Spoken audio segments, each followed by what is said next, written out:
One of the reasons that the Trudeau government says we need to ban their so-called military-style assault weapons is because of the shooting that happened in Nova Scotia. So in order to fix a massacre that happened by a man with no gun license and no legal guns, we need to seize the guns from legal licensed gun owners. It makes no sense. It makes even less sense when you find out what the Canadian press reported on this week.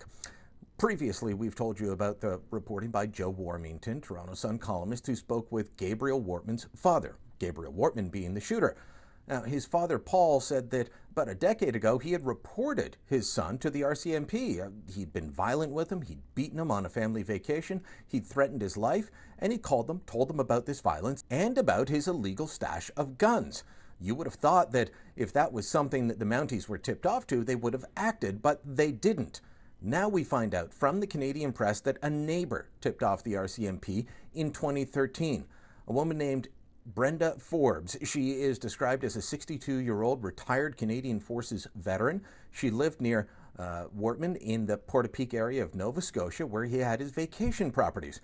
One day in 2013, he was out back with his common-law wife. According to Forbes, he was on top of her, beating her, strangling her. It wasn't the first time she had seen or heard about physical violence between Wortman and his common-law spouse. So what did she do? She called the police.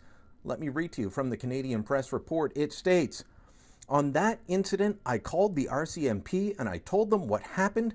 And as I said, he has a bunch of illegal weapons, and I know because he showed them to us." Gabriel Wortman was already a man who was well known to police. About 15-20 years ago, he'd been convicted of a violent assault against a teenage boy who just happened to be waiting for a bus outside his Halifax denture clinic. He was given a gun ban, a ban on owning guns at that time as part of a sentence. It was a temporary one. But Wortman never went about getting a legal gun license. Instead, he had smuggled guns from the United States and one illegal gun from Canada. The police had been tipped off not once but twice about this man with a violent past, about his penchant for domestic violence, about his illegal gun stash, and yet they did nothing. Asked to explain themselves, the RCMP have not done so. They still haven't told us exactly what kind of guns Wortman used, just that 3 came from the United States and 1 was from Canada. That gun from Canada likely a missing RCMP service pistol, because Wortman wanted to be just like a Mountie. He was desperate for that. Of course, unlike the Mounties, he didn't serve and protect. He killed, he maimed, he slaughtered. And yet, for some reason, the government's reaction to this is to say that people that had nothing to do with this horrible, senseless massacre must now pay the price, that they must act as the scapegoat because the Mounties didn't do their job in investigating Wortman and allowed him to get away until he carried out his full and sick plan. That's not how you develop policy in Canada. That's not how you keep Canadians safe. The Trudeau government is saying that this is all about safety.